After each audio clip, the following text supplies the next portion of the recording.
சரண் Krishna YouTube சேனலுக்கு உங்களை அன்புடன் வரவேற்கின்றேன். மாசி மகம் மாசி பௌர்ணமி என்று குலதெய்வத்திற்காக இந்த 3 பொருட்கள் வாங்கி வைத்து வழிபட்டால் உங்கள் வாழ்க்கையே சிறப்பாகும். மேலும் அன்றைய தினத்தில் வீட்டிலேயே நம்ம எப்படி புனித நீராடுவது அப்படிங்கிறத பற்றி தான் இந்த வீடியோவில் தெளிவாக நம்ம பார்க்க போகிறோம்.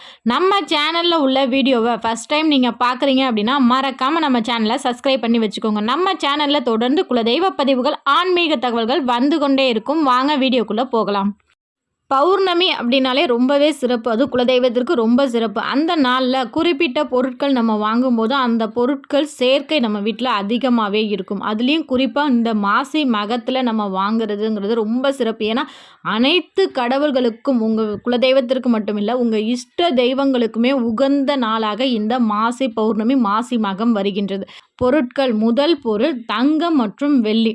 தங்கமும் வெள்ளியும் நம்ம வாங்கி உங்கள் குலதெய்வ பாதத்தில் வச்சுட்டு அதை நீங்கள் பயன்படுத்தும் போது கட்டாயம் உங்கள் வீட்டில் தங்கம் அப்படிங்கிறது அதிகமாகும். அது மட்டும் இல்லை, இந்த பௌர்ணமி நாட்களில் தங்கம் வெள்ளி வாங்கும்போது லக்ஷ்மி தாயார் நம்ம மேலே கருணை காட்டுவாங்க அப்படிங்கிற ஒரு ஐதீகமும் இருக்குது. லக்ஷ்மியின் ஒரு பார்வை பட்டுச்சு அப்படின்னாலே அந்த வீட்டில் அடுத்தடுத்து நிறைய செல்வங்கள் சேரும், தங்கம் வெள்ளி சேரும். அதனால் உங்களால் முடிஞ்ச அளவுக்கு ஒரு வெள்ளி காயினாவது பௌர்ணமியில் வாங்கி உங்கள் பூஜை அறையில் உங்கள் குலதெய்வ பூஜை செய்யும்போது அந்த பூஜை அறையில் உங்கள் குலதெய்வ காலடியில் வச்சு வணங்கி அதை நீங்கள் பீரோவில் வைங்க. கட்டாயம் உங்கள் வீட்டில் தங்கமும் வெள்ளியும் மேன்மேலும் சேர்ந்து கொண்டே இருக்கும். இரண்டாவது பொருள் தங்கம் வெள்ளி எங்களால் வாங்க முடியாது, அந்தளவுக்கு எங்களுக்கு வசதி இல்லை அப்படின்னு நினைக்கிறவங்க தங்கம் வெள்ளிக்கு நிகரான கல்லுப்பு மற்றும் விரலி மஞ்சள் வாங்கலாம். ஒரு மளிகை கடையில் போய் விரலி மஞ்சள் அப்படின்னு கேட்டிங்கன்னா தாராளமாக தருவாங்க. அந்த காலத்தில் தாலியில் தங்கம் கோப்பாங்கள்ல, அந்த தங்கத்துக்கு நிகராக விரலி மஞ்சள் இருந்திருக்கு. உப்பு மகாலட்சுமியின் வாசம் நிறைந்தது. உப்பில் எவ்வளோ நல்ல விஷயங்கள் இருக்குன்னு நம்ம நிறைய வீடியோவில் தொடர்ந்து சொல்லிக்கிட்டே இருக்கோம். உப்பு வாங்குறது ரொம்ப நல்லது. அதனால் பௌர்ணமியில் உப்பு விரலி மஞ்சள் வாங்கிட்டு வந்து உங்கள் பூஜை அறையில் வச்சு அதற்கு பிறகு நீங்கள் சமையல் அறையில் பயன்படுத்தி கொள்ளலாம். மூன்றாவது பொருள் இனிப்பு வகைகள். ஒரு நல்ல நாட்களில் அதிசக்தி வாய்ந்த நாட்களில் இனிப்பு வகைகள், மல்லிகைப்பூ இதெல்லாம் நம்ம வாங்கும்போது நம்ம வீட்டுக்கு அடுத்தடுத்து நல்ல நிகழ்வுகள் நடந்து கொண்டே இருக்கும். வாசனை மலர்கள் வாங்குவது ரொம்ப சிறப்பு. அந்த நாளில் பௌர்ணமி தினத்தில் இனிப்பு வகைகள், வாசனை மலர்கள் வாங்கிட்டு வந்து உங்கள் வீட்டில் வச்சுக்கோங்க. குழந்தைங்க இருந்தால் குழந்தைங்களுக்கு பூக்கள் ஸ்வீட்ஸ் கொடுங்க. சுமங்கலி பெண்கள் பூக்கள் ஸ்வீட்ஸ்லாம் சாப்பிடுங்க. குலதெய்வ படத்திற்கு அன்று வாசனை மலர்களால் அலங்கரிப்பது ரொம்ப சிறப்பு. இதெல்லாம் செஞ்சு பாருங்கள். உங்கள் குலதெய்வத்தின் அருளும் மகாலட்சுமியின் அருளும் கட்டாயம் உங்களுக்கு கிடைக்கும். இந்த மாசி மகத்தன்று வாங்கவே கூடாத பொருட்கள் அப்படின்னு பார்த்தீங்கன்னா எள்ளு வாங்கக்கூடாது, நல்லெண்ணெய் வாங்கக்கூடாது. ஏன்னா இது இரண்டும் சனியின் ஆதிக்கம் நிறைந்தது. இந்த பௌர்ணமி சனிக்கிழமையில் அதிகம் இருப்பதனால இந்த 2 பொருட்களையும் மாசி மகத்தன்று வாங்குவது கடன்களை ஏற்படுத்தும். அதனால் இந்த 2 பொருட்கள் மற்றும் இரும்பு சார்ந்த பொருட்களையும் வாங்காதீர்கள். இப்போ வீட்டிலேயே எப்படி புனித நீராடுவது அப்படிங்கிறத பார்த்துருவோம்.